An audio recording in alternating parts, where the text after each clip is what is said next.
Well, I would say Benavidez, but he's too, you know, that weight class is too high for him. So, you know, where he's at now is great. David, do you think Crawford will fight you if he beats Canelo? Nah, I wouldn't fight Crawford. I'm at 175. And Terence Crawford, No. yeah, wait till that fight. Maybe planning on vacating the belts. No, we ain't gonna vacate the belts. Coach Brian Bomac McIntyre sparked discussion after the fight when he was asked about Turki Alalshikh suggesting Terence Crawford should face David Benavidez next. Bomac dismissed the idea, saying Crawford didn't need that kind of matchup. What does this performance prove about the end of sparring? You guys were largely I told you silent it don't about make no it. difference. Didn't I say it? I said that don't mean shit. I don't give a damn about that. Yeah. I said that, didn't I? In one of those interviews, I said that. Don't mean shit, because he's no Bud Crawford. I'm not taking nothing from Ennis, you know, Bozy, them over there, them my guys. Shit, but bringing in that, which is good for Canelo, but it didn't do no good in the fight. He also told fans that facing Jaron Boots Ennis wouldn't benefit Canelo, because Crawford is a completely different type of fighter than Ennis. Try to test his limits, and he think the money is going to keep getting him out there. That fight is pointless. The fight is pointless because nobody ever talked about that fight until now. And then I don't feel like Bud needs a Benavidez. And then that would mean Benavidez would have to go into a different body and bring himself back down to 68 when he's already getting settled in at 175. The Benavidez talk started when Turki Alalshikh, a key figure in Saudi boxing, tweeted just hours after Crawford's historic win. He congratulated Crawford on becoming the first man to be undisputed in 3 weight divisions and thanked Canelo Alvarez for a great event. Then he hinted at the future by asking, can David Benavidez still make 168 pounds? That question fueled speculation. Trainer Greg Hackett said the Crawford-Benavidez talk wasn't official and looked more about money and attention than fairness. He explained Crawford doesn't need Benavidez to prove himself, while Benavidez could damage his body trying to drop from 175 back down to 168. Benavidez had some tough tasks in front of him that he want to conquer before he even talking like that. I don't even think he want to talk like that because there's really no point. He wanted the Canelo fight because Canelo was the man at 68. He was at 68. I don't think he cared about fighting Bud, and I don't think Bud cared about fighting Benavidez. That's just Turkey trying to pull rank. Turkey trying to show he got a golden arm. Hackett added that the Crawford-Benavidez chatter was mostly hype. He believed Turki Alalshikh was using the buzz to showcase his promotional skills, though he admitted real fights are interesting when they're not just for show. Crawford is top 4 greatest fighters of all time. Do you understand how improbable this is? I thought Bud had no chance. I lost 20 grand. Not only is Terence Crawford on my Mount Rushmore, like I said, if he were to win, because the probability of him winning against all the odds, I couldn't see it. I couldn't see how at all. One big question was whether Crawford could keep moving up in weight. Some claimed he was already a 4-division champion, but that wasn't fully accurate. Commentator Showbiz The Adult often questioned whether Crawford's resume justified all the praise. Critics argued Crawford hadn't consistently faced top-level opposition. Class he put together. That guy, he can face anybody in history and be a problem. Him right there. Not only that, I think this cements the fact that everybody avoided him. This right here answers everything. Not only is Terence Bud Crawford on my Mount Rushmore, but everybody avoided him. And that sheds more light on how he beat Errol Spence. The coverage didn't always highlight the positives of this historic night, which pushed one of boxing's biggest stars to the limit. Crawford forced even his strongest critics to reconsider his greatness. Within hours, Showbiz recorded the shift in opinion on video so it wouldn't be forgotten. Compare and contrast the fight between yourself and Floyd Mayweather Jr. and tonight's bout with Terence Bud Crawford, if you can. No, I think Crawford is way better than Floyd Mayweather. Crawford became the first man to hold all 4 belts in 3 different divisions, but to do that he had to move up to 168 and win them all. No one else has matched that. Even though he isn't a 4-division undisputed champion, his achievements are remarkable. Many were stunned when Canelo, after losing by majority decision, praised Crawford at the press conference instead of making excuses. Did a great job. I thought it was close. I had Canelo ahead in the early going, but I thought Crawford did an amazing job closing that fight down in the last few rounds, where he really started to back the supposed bigger guy up, although for me, they looked about the same size. But that was a brilliant performance. Veteran boxing reporter Dan Rafael shared his thoughts on the Canelo-Crawford fight. What impressed him most was how Crawford took control in the later rounds, even though Canelo started strong and won the early frames. History. He dreamt this fight. He willed it to happen. A lot of people, not me, but a lot of people laughed at him, said, forget about it, no chance against a bigger guy like that. Canelo, because everybody who has ever read me, followed me, listened to me knows I love Canelo. I think he's one of the greats of all time. I think you can make a really good argument that he's the greatest Mexican of all time, even more than Chavez. That said, he is in decline. He's been in decline for the last few years. He hasn't been what we've seen him at his best since he beat Caleb Plant. That Caleb Plant, Billy Joe Sanders time frame. And, even though he's winning fights, the knockouts haven't happened. He's gotten tired in the later part of the fights, and it's just common. It's the oldest saying in boxing: Father Time is undefeated. Rafael's comments reinforced how historic Crawford's win was. He noted that Crawford always wanted this fight, but many doubted it could happen, since bigger opponents rarely gave him the chance. I had Crawford #1 pound for pound back in 2017. I always acknowledged him as the best counterpuncher in the game, one of the great counterpunchers. But I didn't see him as Sugar Ray Leonard, Floyd Mayweather, Muhammad Ali, Sugar Ray Robinson. I didn't see him as that. I saw him as the tier of greats right below that. Oscar, Shane, Mike McCallum, guys like that. And it turns out, no, he's with the best of the best. Boxing journalist Sean Zittel spoke about Crawford's growing fame after beating Canelo. He had long respected Crawford, even naming him pound for pound #1 back in 2017, but admitted he never placed him among boxing's true all-time greats, until now. The effect on Crawford, I know Crawford felt it, but he had good punch resistance. He came up in weight beautifully, and then as time went on, his jab and his length, it's around that 3rd and 4th round, really started to give Canelo fits.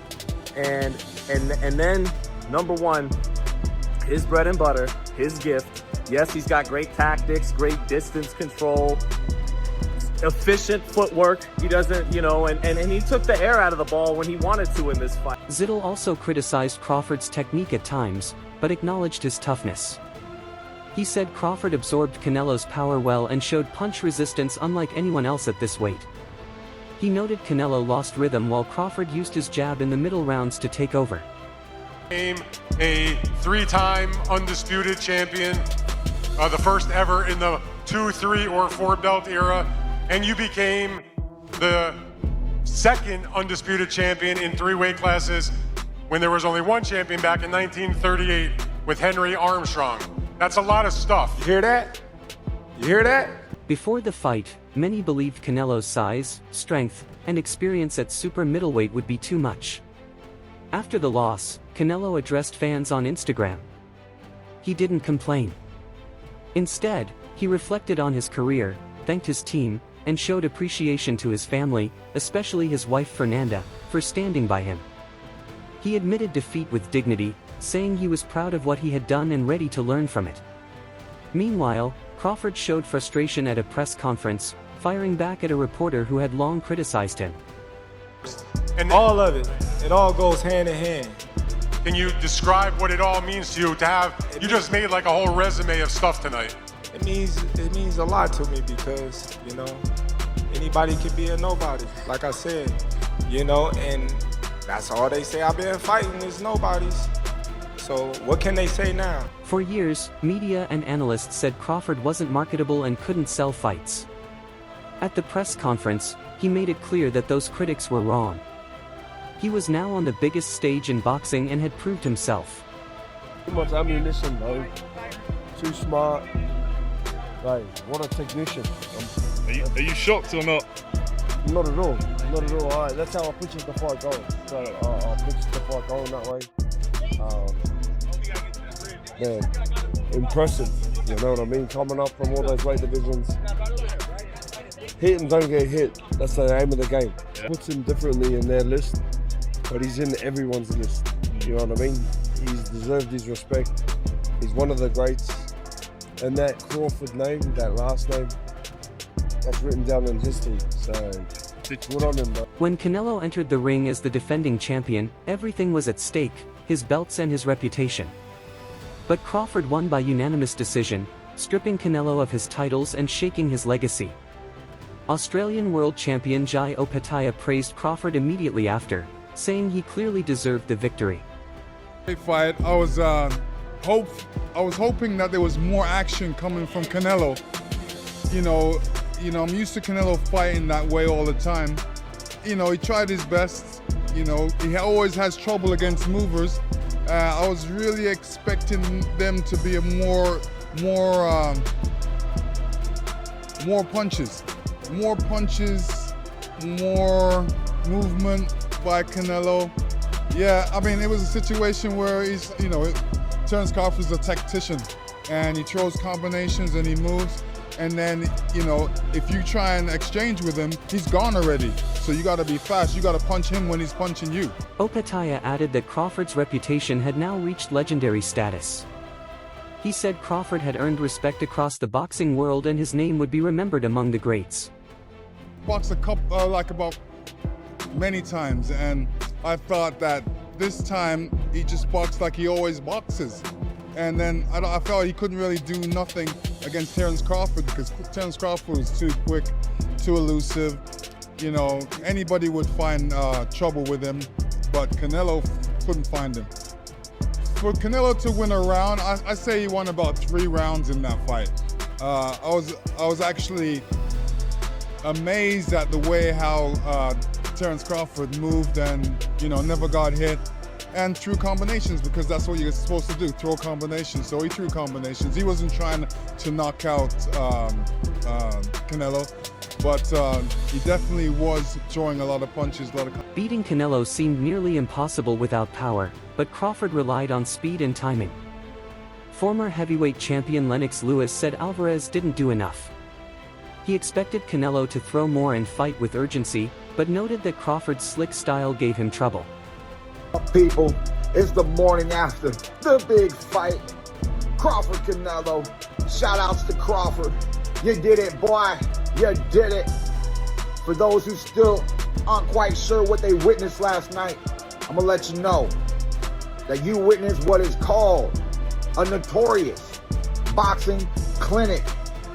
This is everything done right. Lewis explained that Crawford's defense and reactions stopped Canelo from landing clean punches. He said Canelo looked like himself in some ways, but Crawford's style exposed his limits. This was a notorious hit and don't get hit. That's boxing 101, people. It's actually the definition of boxing. For those who don't know the definition of boxing, it's to hit and not get hit. It's almost like a game of tag, to simplify it for you folks, all right? And yes, Crawford was tagging him. Not just with the jab, moving, but he was able to do another key factor, which is... Most observers agreed Canelo's downfall was Crawford's speed, timing, and ring IQ, not raw power. Crawford made him miss often and controlled the fight. Former welterweight champion Keith Thurman praised Crawford's performance as a masterclass in fundamentals and composure, saying few expected him to dominate at super middleweight, but he did. What's his power like? Have you been hit by anybody that strong before? I've been hit harder. No, in a real fight, not a sparring. In a real fight. Not Avanesian, but Mean Machine hit harder than Canelo, to me. To be honest. Terence. Congratulations. Crawford's win didn't just shift titles, it changed the story of who rules super middleweight. At 34, Canelo now faces questions about his future. Whether he rebuilds at a new weight or seeks a rematch, he must accept that a faster and unbeaten fighter outboxed him on a global stage. Timothy Bradley Jr. said the fight was historic because it risked Canelo's reputation, while Crawford faced the challenge of moving up multiple divisions. In the end, Terence "Bud" Crawford did more than win, he made history. Against the odds, he defeated Canelo Alvarez and proved greatness isn't defined by size. Nights like this show why boxing is called the sweet science, with skill and heart on full display. Crawford's win didn't just shift titles, it changed the story of who rules super middleweight. At 34, Canelo now faces questions about his future. Whether he rebuilds at a new weight or seeks a rematch, he must accept that a faster and unbeaten fighter outboxed him on a global stage. Timothy Bradley Jr. said the fight was historic because it risked Canelo's reputation, while Crawford faced the challenge of moving up multiple divisions.